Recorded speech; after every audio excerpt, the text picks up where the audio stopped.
நம்ம தமிழக வெற்றி கழகம் கையில் எடுத்திருக்கிற அரசியலும் அப்படித்தான். உண்மையான அரசியல், உணர்வு பூர்வமான அரசியல், நல்ல அரசியல், நல்லவங்களுக்கான அரசியல், நாட்டு மக்களுக்கான அரசியல், நல்லது மட்டுமே செய்கிற அரசியல்.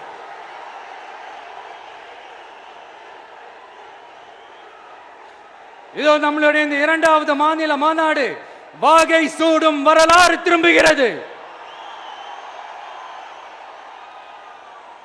அப்படி இந்த மாநாட்டுக்கு பேர் வச்சிருக்கிறோம். 1967 1977 நம்ம தமிழக அரசியல் ஒரு மிகப்பெரிய ஆட்சி அதிகார மாற்றங்கள் ஒண்ணு நடந்துச்சு இல்லையா?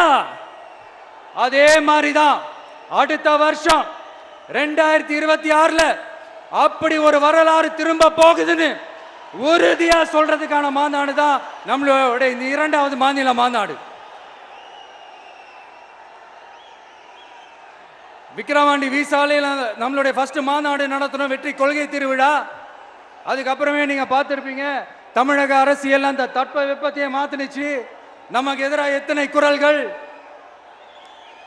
ஆனா உங்களுக்கு தான் நம்மளை பத்தி நல்லா தெரியுமே, எந்த குரலையும் காதலையே போட்டுக்காம மக்களோட குரலை மட்டுமே கேட்டுக்கிட்டு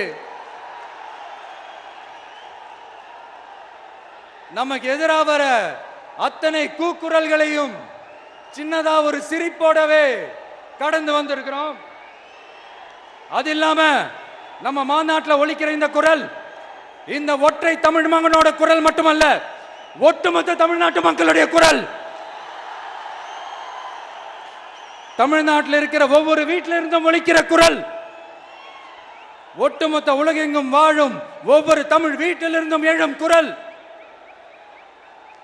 இந்த சினிமா என்கிற மாபெரும் கலை ஆயுதத்தின் வாயிலாக சாதி, மதம், இனம், பாலினம், மொழி கடந்து இந்த நாட்டின் மூளை முடுக்கெங்கும் ரசிகர்களாக இருந்து தோழர்களாக நம்மோடு பயணிக்க துவங்கியுள்ள அனைவரோடும் இணைந்த ஒவ்வொரு மனிதருக்காகவும் ஒலிக்கிற உரிமை குரல். மாநில உரிமைக்காக, பெண் உரிமைக்காக, சமூக நீதிக்காக, சமநீதிக்காக, மதச்சார்பின்மைக்காக உண்மையா ஒலிக்கிற குரல்.